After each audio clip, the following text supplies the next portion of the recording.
കാറിന്റെ താക്കോല് ഞാൻ എവിടെ വെച്ചു? ഈയിടെ മറവി കുറച്ച് കൂടുന്നുണ്ട്. പിന്നെ ഉണ്ണിത്താൻ എന്താ താക്കോലെടുക്കാതെ? എന്താ ഇത്? എടുത്തിട്ടില്ല, അത്ര തന്നെ. ശരിക്കും താക്കോൽ എടുത്തിട്ടില്ല. മാടമ്പിള്ളിയിലെ മേട പൂട്ടിയിട്ട് താക്കോൽ എടുക്കാൻ മറന്നിരിക്കണു. ഫയൽ എടുക്കാണ്ടാണോ ഓഫീസിൽ പോകുന്നത്? അവിടെയാണോ ഫയൽ തപ്പുന്നത്? എവിടെ കൊണ്ട് വച്ചേക്കണ് ഫയൽ? ഒരു സാധനം വച്ചെടുത്ത് കാണൂല. എന്നാ നിങ്ങളുടെ ഫയല്? അപ്പ എല്ലാം പറഞ്ഞ പോലെ. അല്ല, ഇങ്ങനെയാണോ ഓഫീസിൽ പോകുന്നത്? ഇതിനെന്താ കുഴപ്പം? ഓ, നിങ്ങളുടെ ഒരു മറവി. ഒരു കാര്യം ഞാൻ പറഞ്ഞേക്കാം, എപ്പോഴും മറവി എന്ന് പറഞ്ഞ എന്നെ മെക്കിട്ട് കയറരുത് കേട്ടോ. എല്ലാ കാര്യങ്ങളും ഞാൻ കൃത്യമായിട്ട് ചെയ്തിട്ടുണ്ടല്ലോ. പിന്നെ എന്ത് പറഞ്ഞാ നീ പറയണത്? നിങ്ങൾ നിങ്ങളുടെ കാലിൽ നോക്ക്. അയ്യോ, എന്റെ ഷൂ. എന്റെ ഈ ഒടുക്കത്തെ മറവി മാറ്റാൻ എന്താ ഒരു വഴി? ഹായ് ഫ്രണ്ട്സ്, ഞങ്ങളിവിടെ പറയാൻ പോകുന്ന വിഷയത്തെക്കുറിച്ച് ഏകദേശം എല്ലാവർക്കും മനസ്സിലായി കാണും. പൊതുവായി നാം എല്ലാവരിലും കാണപ്പെടുന്നതും എന്നാൽ ഓർത്തിരിക്കാൻ കഴിയാത്തതുമായ ഒന്ന്, അതാണ് ഫോർഗെറ്റിംഗ് അഥവാ മറവി. പലപ്പോഴും പല കാര്യങ്ങൾ നാം മറന്നുപോകുന്നു, നിസ്സാരവും ഗൗരവമുള്ള പല കാര്യങ്ങൾ. So what is forgetting and furthermore details are discussing in this video.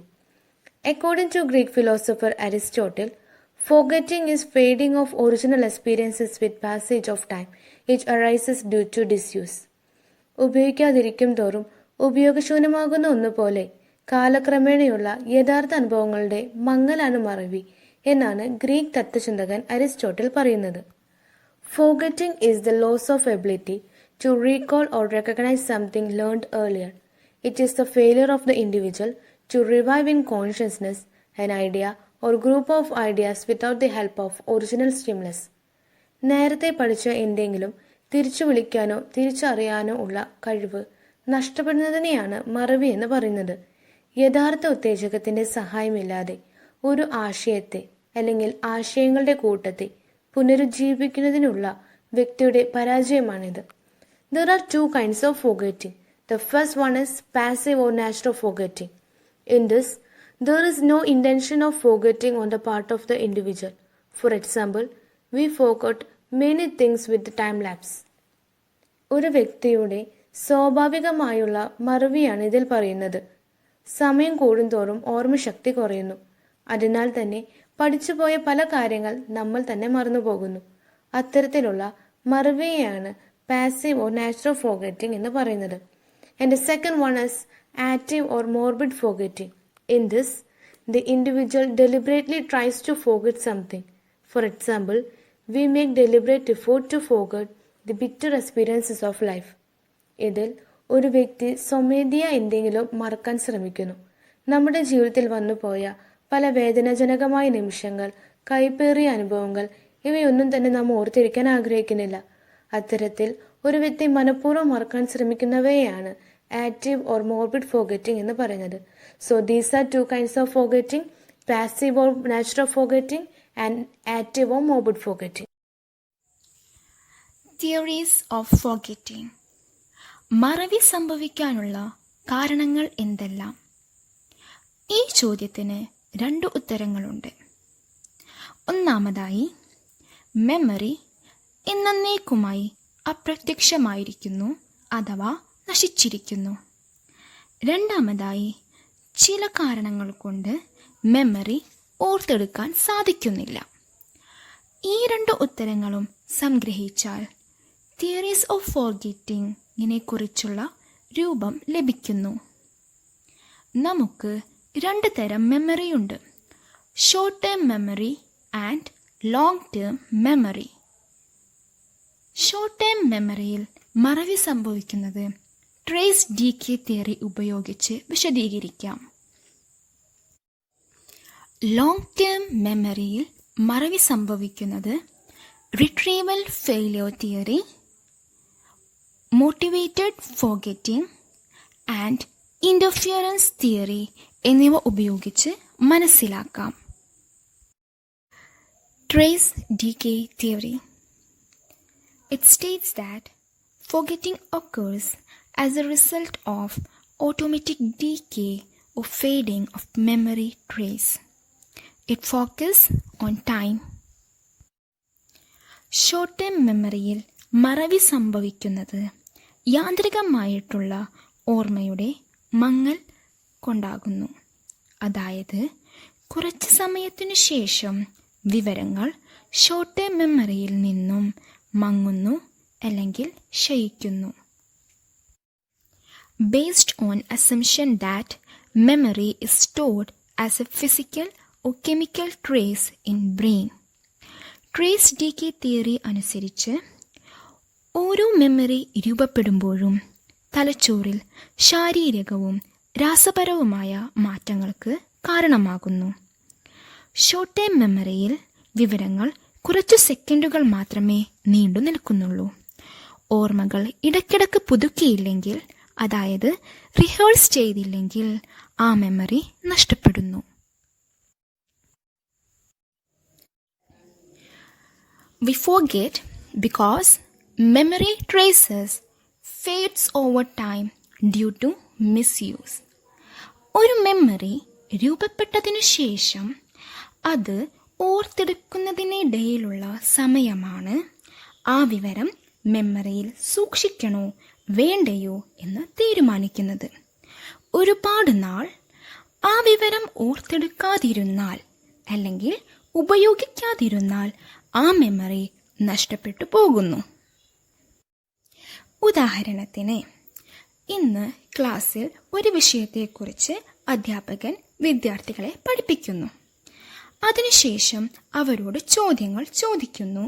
വിദ്യാർത്ഥികൾ പെട്ടെന്ന് തന്നെ ഉത്തരം നൽകുന്നു. ഒരു മാസത്തിന് ആ വിഷയം പിന്നെ പഠിപ്പിക്കുന്നതേയില്ല. ഒരു മാസത്തിനു ശേഷം അന്ന് പഠിപ്പിച്ച കാര്യം തന്നെ അധ്യാപകൻ വിദ്യാർത്ഥികളോട് ചോദ്യം ചോദിക്കുകയാണെങ്കിൽ വിദ്യാർത്ഥികൾക്ക് ഉത്തരം കണ്ടെത്താൻ കുറച്ച് ബുദ്ധിമുട്ടുണ്ടാകും. ഇതിനു കാരണം ഉപയോഗിക്കാത്തത് മൂലം കാലക്രമേണ മെമ്മറി നശിക്കുന്നു. ഇതാണ് ട്രേസ് ഡീക്കേ തിയറി പറയുന്നത്. Retrieval failure theory. According to retrieval failure theory, memories cannot be recalled because the right retrieval cues are not being used. Information may be available but temporarily inaccessible. അതായത് long term മെമ്മറിയിൽ ശരിയായ സൂചകങ്ങൾ ഉപയോഗിക്കാത്തതിനാൽ വിവരങ്ങൾ ലഭ്യമാണെങ്കിലും ആ ഒരു സമയത്ത് memory വീണ്ടെടുക്കാൻ കഴിയാതെ വരുന്നു. അതിനെയാണ് റിട്രീവൽ ഫെയിലിയർ തിയറി എന്ന് പറയുന്നത്. നമ്മൾ ഒരു പുതിയ മെമ്മറി സംഭരിക്കുമ്പോൾ ആ മെമ്മറിയെ ചുറ്റിപ്പറ്റിയുള്ള സാഹചര്യ വിവരങ്ങളും ഓർത്തുവെക്കുന്നു. ഇവയെ റിട്രീവൽ ക്യൂസ് അഥവാ റിട്രീവൽ സൂചകങ്ങൾ എന്നു വിളിക്കുന്നു. ഈ റിട്രീവൽ ക്യൂസിൻ്റെ സഹായത്താൽ ആ ഓർമ്മയെ വീണ്ടെടുക്കാൻ പറ്റുന്നതുകൊണ്ട് റിട്രീവൽ ഫെയിലിയർ തിയറിയെ ക്യൂ ഡിപ്പെൻഡൻറ്റ് തിയറി എന്നും പറയുന്നു. ഉദാഹരണം, നിങ്ങളുടെ 2ാം ക്ലാസ്സിലെ ക്ലാസ് ടീച്ചറുടെ പേര് ഓർമ്മിക്കാൻ ശ്രമിക്കുന്നു, പരാജയപ്പെടുന്നു. ഒരു പക്ഷേ ഒരു ക്ലാസ് ഫോട്ടോഗ്രാഫ് കണ്ടു കഴിഞ്ഞാൽ ആ ടീച്ചറുടെ പേര് ഓർത്തെടുക്കാൻ നിങ്ങൾക്ക് കഴിയും. അതായത് ചില സൂചകങ്ങളുടെ സഹായത്താൽ ഓർമ്മയെ വീണ്ടെടുക്കാൻ കഴിയുന്നു. Tip of the tongue phenomena. When you know that you know the answer but you can't retrieve it from memory at that point in time. അതായത് ഓർമ്മയിൽ ഉണ്ടായിട്ട് പോലും അത് ഓർത്തെടുക്കാൻ സാധിക്കാത്ത അവസ്ഥ. ഉദാഹരണം, നിങ്ങൾ കഴിഞ്ഞ ആഴ്ച കണ്ട സിനിമയിലെ നടൻ്റെ പേര് എത്ര ആലോചിച്ചിട്ടും നിങ്ങൾക്ക് ഓർമ്മിക്കാൻ കഴിയുന്നില്ല. നിങ്ങൾക്ക് പേര് കൃത്യമായി അറിയുമെന്ന ആത്മവിശ്വാസമുണ്ടെങ്കിലും ആ ഓർമ്മ ആ ഒരു സമയത്ത് ഓർത്തെടുക്കുവാൻ കഴിയുന്നില്ല. ആ പേരിൽ എത്ര അക്ഷരങ്ങളുണ്ടെന്നും പേരിൻ്റെ ആരംഭ അക്ഷരം എന്താണെന്നും നിങ്ങൾക്ക് കൃത്യമായി അറിയാമെങ്കിലും ആ ഒരു സമയത്ത് മെമ്മറി വീണ്ടെടുക്കാൻ കഴിയാത്ത അവസ്ഥയെയാണ് tip of the tongue phenomena എന്ന് വിളിക്കുന്നത്. Motivated forgetting. We forget because we want to forget, because it is upsetting or disturbing to remember. അതായത് അസുഖകരമായ സംഭവങ്ങളെ അല്ലെങ്കിൽ അസ്വസ്ഥമാക്കുന്ന ഓർമ്മകളെയോ ശക്തമായ ഉദ്ദേശത്തോടെ, അതായത് കരുതിക്കൂട്ടി മറക്കുന്നതിനെയാണ് മോട്ടിവേറ്റഡ് ഫോർഗെറ്റിംഗ് എന്ന് പറയുന്നത്. They are of two types, repression and suppression. Repression, unconsciously blocking a memory from awareness.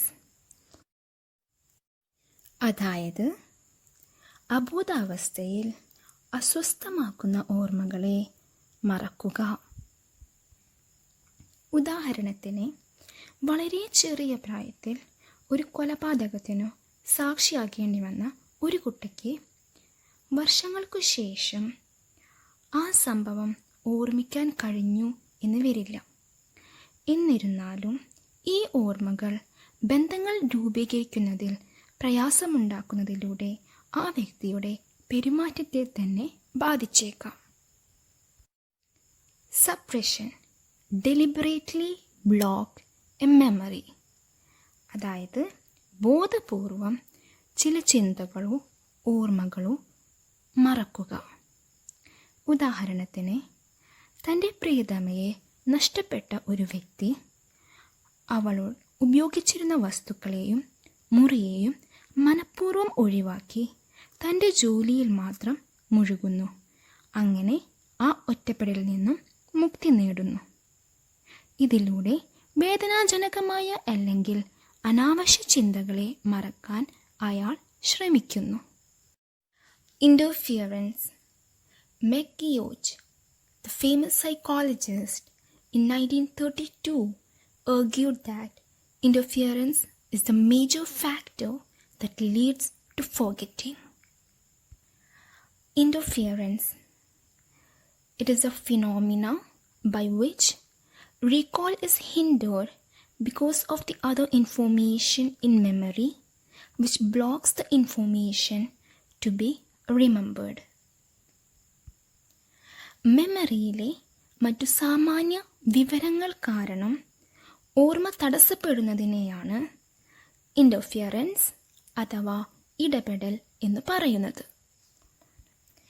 There are two types of interferences: proactive inhibition and retroactive inhibition. Proactive means acts forward. It occurs when old learning interferes with the recall of new learning. Here, the new information is lost because it is mixed up with the previously learned similar information. നിങ്ങൾക്കറിയാവുന്ന കാര്യങ്ങൾ നിങ്ങൾ നിലവിൽ പഠിക്കുന്ന കാര്യങ്ങളിൽ ഇടപെടുന്നതിനെയാണ് proactive inhibition എന്ന് പറയുന്നത്. ഇവിടെ പഴയ ഓർമ്മ പുതിയ ഓർമ്മയെ തടസ്സപ്പെടുത്തുന്നു. For example, this is Steve. Unfortunately, Steve's dog Nancy recently passed away. He got a new dog, Bob, but he keeps on calling her Nancy. ഇവിടെ സംഭവിക്കുന്നത് പഴയ ഓർമ്മ പുതിയ ഓർമ്മയെ തടസ്സപ്പെടുത്തുന്നു. ഇവിടെ ഇൻറ്റർഫിയറൻസ് അതായത് ഇടപെടലിൻ്റെ എഫക്റ്റ് ഫോർവേഡ് ആകുന്നു. Proactive means acts forward. പഴയ പഠനം പുതിയ പഠനത്തെ തടസ്സപ്പെടുത്തുമ്പോഴാണ് ഇത് സംഭവിക്കുന്നത്. മുമ്പ് പഠിച്ച സമാന വിവരങ്ങളുമായി കൂടിച്ചേരുമ്പോൾ ഇവിടെ പുതിയ വിവരങ്ങൾ നഷ്ടപ്പെടുന്നു. ഫോർ എക്സാമ്പിൾ, ഒരു കുട്ടി QUEUE ക്യൂ സ്പെല്ലിംഗ് പഠിക്കുന്നു. അത് ശരിയായി പഠിച്ചതിനു ശേഷം അത് ഓർമ്മിക്കുന്നു. അതിനുശേഷം ക്വീൻ QUEEN സ്പെല്ലിംഗ് പഠിക്കുന്നു. പിന്നീട് പുതിയ പഠനമായിട്ടുള്ള ക്വീൻ QUEEN എന്ന വാക്ക് എഴുതാൻ പറയുമ്പോൾ QUEEN പകരമായിട്ട് QUEEN, അതായത് പുതിയ പഠനം പഴയ പഠനത്തെയായി ഇന്റർഫിയർ ചെയ്ത് പുതിയ പഠനം നശിക്കുന്നതിനെയാണ് പ്രൊആക്റ്റീവ് ഇൻഹിബിഷൻ എന്ന് പറയുന്നത്. റിട്രോആക്റ്റീവ് inhibition. Retroactive means acts backward. It occurs when new learning interferes with the recall of old learning. The previously learned information is lost because it is mixed up with the new and somewhat similar information. ഇവിടെ പുതിയ ഓർമ്മകൾ പഴയ ഓർമ്മകളെ തടസ്സപ്പെടുത്തുന്നു. മറ്റൊരു വിധത്തിൽ പറഞ്ഞാൽ പിന്നീടുള്ള പഠനം മുൻപത്തെ പഠനത്തെ തടസ്സപ്പെടുത്തുന്നു. For example, Michelle and Lucas are friends. Unfortunately, Michelle is moving to a new area, so they won't see each other for a while. When Michelle moved to the new area, she became friends with Dustin. Michelle came back to visit Lucas, but she keeps on calling Lucas Dustin. ഇവിടെ പുതിയ ഓർമ്മ പഴയ ഓർമ്മകൾ വീണ്ടെടുക്കുന്നതിൽ ഇടപെടുന്നു. ഇത്തരത്തിലുള്ള ഇടപെടൽ ഒരു backward effect സൃഷ്ടിക്കുന്നു. ആയതിനാൽ റിട്രോആക്റ്റീവ് ഇൻഹിബിഷൻ ആക്ട്സ് ബാക്ക്വേർഡ്. ഉദാഹരണം, ഒരു കുട്ടി റാബിറ്റ് RABBIT സ്പെല്ലിംഗ് പഠിക്കുന്നു. അത് ശരിയായി ഓർമ്മിച്ചതിനു ശേഷം വേറെ ഒരു വാക്ക് ഹാബിറ്റ് HABIT പഠിക്കുന്നു. പിന്നീട് റാബിറ്റ് എന്ന് എഴുതാൻ ശ്രമിക്കുമ്പോൾ RABIT എന്നാണ് എഴുതുന്നതെങ്കിൽ ഇവിടെ റിട്രോആക്റ്റീവ് ഇൻഹിബിഷൻ സംഭവിച്ചിരിക്കുന്നു. അതായത് പുതിയ ഓർമ്മ പഴയ ഓർമ്മകൾ വീണ്ടെടുക്കുന്നതിൽ ഇടപെടുന്നു. Differences between proactive and retroactive inhibition. In proactive, it acts forward, whereas in retroactive, it acts backward. In proactive inhibition, old learning is retained, and in retroactive inhibition, new learning is retained.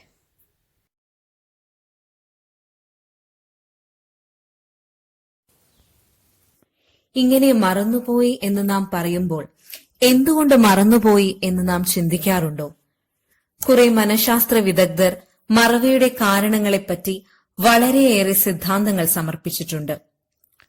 First reason is inadequate impression. Forced learning or paying less attention while learning. അതായത് നിർബന്ധിത പഠനം അഥവാ പഠിക്കുമ്പോഴുള്ള ശ്രദ്ധക്കുറവ് മറവിക്ക് കാരണമാകുന്നു. What is the scientific name of mango tree? When did World War end? നമ്മൾ ഒരു 10ാം class വിദ്യാർത്ഥിയാണെങ്കിൽ പെട്ടെന്ന് തന്നെ ഉത്തരം പറയാൻ പറ്റും. ഇപ്പോഴോ ഉത്തരം മറന്നുപോയി അല്ലെങ്കിൽ ഓർത്തെടുക്കാൻ ബുദ്ധിമുട്ടാണ്. The reason is disuse or decay with the passage of time.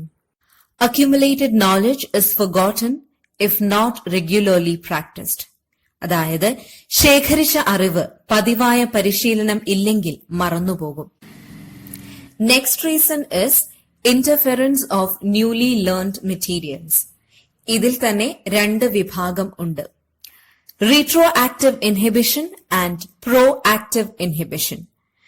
Retroactive inhibition is a result of later learning coming in the way of earlier learning.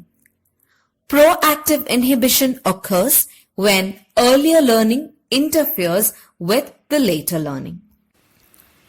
ഇതിനെക്കുറിച്ച് വിശദമായി മുൻപ് വ്യക്തമാക്കിയിട്ടുണ്ട്. Fourth reason for forgetting is emotional disturbance. Sudden rise of strong emotions blocks the process of recall. അതായത് പെട്ടെന്നുള്ള വികാരങ്ങൾ ഓർത്തെടുക്കുന്ന പ്രക്രിയയെ തടസ്സപ്പെടുത്തുന്നു. Next reason is alteration of stimulus condition. Due to certain stimuli, retention or reproduction of learned response becomes difficult. അതായത് പരിഭ്രാന്തിയോട് കൂടിയ അവസ്ഥകൾ കാര്യങ്ങൾ ഓർത്തെടുക്കുന്നതിനെ ബാധിക്കുന്നു. What is your class strength? Who is the captain of Indian football team? And what is the current situation of Kerala related to COVID-19? If you are not able to answer any of these, then the reason is inadequate mental set. Forget things that have no relationship with his needs and interest. അതായത് തനിക്ക് താല്പര്യമോ ആവശ്യമോ ഇല്ലാത്ത കാര്യങ്ങൾ പെട്ടെന്നു തന്നെ മറന്നുപോയേക്കാം. Next reason is illness and brain injury. People suffering from serious diseases or brain injury forget what they have learned. അതായത് ഗുരുതരമായ രോഗങ്ങളുള്ളവർ പഠിച്ച കാര്യങ്ങൾ മറന്നുപോകാൻ ഇടയുണ്ട്. ഇതാണ് പ്രധാനമായി മറവിയുടെ കാരണങ്ങളായി പറയുന്നത്. Curve of forgetting. The curve obtained on the graph paper by plotting the amount of forgotten as the function of time is named as curve of forgetting. സമയവും ഓർമ്മശക്തിയും തമ്മിലുള്ള ബന്ധത്തെ ചിത്രീകരിക്കുന്ന ഒരു രേഖാചിത്രമാണ് curve of forgetting. Curve of forgetting is a line graph featuring the decline of retention with the lapse of time. സമയം കൂടുന്നതനുസരിച്ച് നമ്മുടെ ഓർമ്മശക്തി കുറഞ്ഞു വരുന്നതാണ് ഈ രേഖാചിത്രത്തിൽ ചിത്രീകരിച്ചിരിക്കുന്നത്. We can say that the retention is inversely proportional to time. സമയവും ഓർമ്മശക്തിയും തമ്മിൽ വിപരീത അനുപാതത്തിലാണെന്ന് നമുക്ക് പറയാൻ സാധിക്കും. Forgetting increases with the lapse of time, or in other words, retention diminishes with the time. ചുരുക്കി പറയുകയാണെങ്കിൽ സമയം കൂടുന്തോറും നമ്മുടെ മറവി കൂടുന്നു, അല്ലെങ്കിൽ സമയം കൂടുന്തോറും നമ്മുടെ ഓർമ്മശക്തി കുറഞ്ഞു വരുന്നു. ഉദാഹരണമായി, നമ്മളിപ്പോൾ എന്തെങ്കിലും ഒരു ആശയം പഠിച്ചെന്ന് വിചാരിക്കുക. പഠിച്ച ദിവസം നമുക്ക് ആ ആശയം കൃത്യമായി ഓർത്തെടുക്കാൻ സാധിക്കും. എന്നാൽ ദിവസങ്ങൾ കഴിയും തോറും ആ ആശയം കൃത്യമായി പഠിച്ചതുപോലെ തന്നെ പറയാൻ സാധിച്ചെന്നു വരില്ല. കാരണം ദിവസങ്ങൾ കഴിയും തോറും ഒന്നിനെ പറ്റിയുള്ള നമ്മുടെ ഓർമ്മശക്തി കുറഞ്ഞു വരുന്നു. Hermann Ebbinghaus, German psychologist who done the first systematic attempt to study the phenomenon of forgetting in 1885. 1885 German സൈക്കോളജിസ്റ്റായ Hermann എബിൻഹോസ് ആദ്യമായി മറവിയെപ്പറ്റി ശാസ്ത്രീയമായ പഠനം നടത്തി. The result in terms of the percentage of material forgotten with the lapse of time were then plotted on a graph paper. പഠനത്തിന്റെ ഫലമായി സമയവും മറവിയും തമ്മിലുള്ള ബന്ധം രേഖാചിത്രമായി ചിത്രീകരിക്കുകയും ചെയ്തു. Ebbinghaus curve of forgetting. Ebbinghaus curve of ഫോർഗെറ്റിംഗിൽ എക്സ് അക്ഷം അഥവാ എക്സ് ആക്സിസ് സമയത്തെയും വൈ അക്ഷം അഥവാ വൈ ആക്സിസ് മറവിയുടെ ശതമാനത്തെയും സൂചിപ്പിക്കുന്നു. നമ്മളിപ്പോൾ പുതിയതായി ഒരു കാര്യം പഠിച്ചെന്ന് വിചാരിക്കുക. പഠിച്ചു കഴിഞ്ഞ് 20 മിനിറ്റിന് ശേഷം പഠിച്ചതിൻ്റെ ഏകദേശം 5% നമ്മൾ മറന്നിട്ടുണ്ടാകും. 1 മണിക്കൂറിന് ശേഷം പഠിച്ചതിൻ്റെ ഏകദേശം 48%, 2 മണിക്കൂറിന് ശേഷം ഏകദേശം 70% മറന്നു കാണുമെന്നാണ് എബിൻഹോസ് കർവ് പ്രകാരം പറയുന്നത്. ഈ രേഖാചിത്രം നോക്കുകയാണെങ്കിൽ നമുക്ക് മനസ്സിലാക്കാൻ സാധിക്കും, പഠിച്ചു കഴിഞ്ഞ് 9 മണിക്കൂറിനുള്ളിലാണ് ഏറ്റവും ദ്രുതഗതിയിലുള്ള വർധനവ് മറവിയിൽ സംഭവിച്ചിരിക്കുന്നത്. പിന്നീട് കുറേ മണിക്കൂറുകൾക്ക് ശേഷം മറവിയുടെ നിരക്ക് പതുക്കെ കുറയുന്നതും കാണാം. Educational implications of curve of forgetting. വിദ്യാർത്ഥികളുടെ പഠന നിലവാരം മെച്ചപ്പെടുത്തുന്നതിൽ അധ്യാപകർക്കും വിദ്യാർത്ഥികൾക്കും കർവ് ഓഫ് ഫോർഗെറ്റിംഗ് എങ്ങനെ ഉപയോഗപ്രദമാണ് എന്നാണ് ഇനി പറയുന്നത്. First point, to get familiar with the individual differences in retention and forgetting among his students. അതായത് വിദ്യാർത്ഥികളുടെ ഇടയിൽ നിലനിൽക്കുന്ന വ്യക്തിഗത വ്യത്യാസങ്ങളും മറവിയും മനസ്സിലാക്കാൻ സാധിക്കുന്നു. Second point, it will help the teacher to suggest best suited learning method for effective retention of the material. അതായത് കുട്ടികളെ പഠിപ്പിക്കുന്ന കാര്യങ്ങൾ അവരിൽ ഫലപ്രദമായി നിലനിർത്താൻ ഏറ്റവും അനുയോജ്യമായ രീതി തിരഞ്ഞെടുക്കാൻ അധ്യാപകരെ സഹായിക്കുന്നു. Third point, it gives the teacher as well as the learner an opportunity of self-appraisal. അതായത് കർവ് ഓഫ് ഫോർഗെറ്റിംഗ് അധ്യാപകർക്കും അതുപോലെ തന്നെ വിദ്യാർത്ഥികൾക്കും സ്വയം വിലയിരുത്തലിനുള്ള അവസരം ഒരുക്കുന്നുണ്ട്. Fourth point, a comparison of the curves of forgetting for different school subjects will help the learner in framing the schedule of learning, allotting more time for those subjects where rate of forgetting is more. അതായത് വ്യത്യസ്ത വിഷയങ്ങളുടെ curve of forgetting താരതമ്യം ചെയ്യുന്നതിലൂടെ ഫോർഗെറ്റിങ്ങിൻ്റെ നിരക്ക് കൂടുതലുള്ള വിഷയത്തിന് കൂടുതൽ സമയം നൽകിക്കൊണ്ട് ഫലപ്രദമായിട്ടുള്ള ഒരു പഠനക്രമം നിർമ്മിക്കാൻ വിദ്യാർത്ഥികൾക്ക് സാധിക്കും. Fifth point, this will help the teacher in providing educational guidance to individual learner. ഓരോ പഠിതാവിനും ശരിയായ മാർഗനിർദ്ദേശം കൊടുക്കാൻ അധ്യാപകരെ ഈ കർവ് ഓഫ് ഫോർഗെറ്റിംഗ് സഹായിക്കുന്നുണ്ട്. Sixth point, it will also help the teacher to select appropriate teaching aids and teaching strategies to ensure longer retention of the material presented to the learner. പഠിതാക്കളുടെ മുമ്പിൽ അവതരിപ്പിക്കുന്ന കാര്യങ്ങൾ അവരിൽ ഫലപ്രദമായി നിലനിർത്താൻ വേണ്ട അധ്യാപന സഹായങ്ങളും തന്ത്രങ്ങളും തിരഞ്ഞെടുക്കാൻ അധ്യാപകർക്ക് ഇത് വളരെ ഉപയോഗപ്രദമാണ്. The last point, curve of forgetting will help the researcher to study the influence of various independent variables associated with the learner, the learning task and the learning situation on the retention of a learned material. അതായത് പഠിതാക്കളും പഠന ചുമതലകളും വ്യത്യസ്ത പഠന സാഹചര്യങ്ങളുമായി ബന്ധപ്പെട്ട independent variables എങ്ങനെ പഠിച്ച കാര്യങ്ങൾ ഓർമ്മയിൽ നിലനിർത്തുന്നതിൽ സ്വാധീനം ചെലുത്തുന്നു എന്ന് മനസ്സിലാക്കാൻ കർവ് ഓഫ് ഫോർഗെറ്റിംഗ് സഹായിക്കുന്നു. These are the main educational implications of curve of forgetting. And this brings us to the end of our presentation. Let me give you a summary of what we have been talking about over the last minute. First, we discussed what is forgetting and two kinds of forgetting. They are passive or natural forgetting and active or morbid forgetting. What we saw later is 4 theories of forgetting. First one is trace decay theory. Second one is retrieval failure theory. Third one is motivated forgetting. And the last one is interference theory. Also, we go through 7 causes of forgetting. Later, we discussed about the curve of forgetting and we get a picture about Ebbinger's curve of forgetting.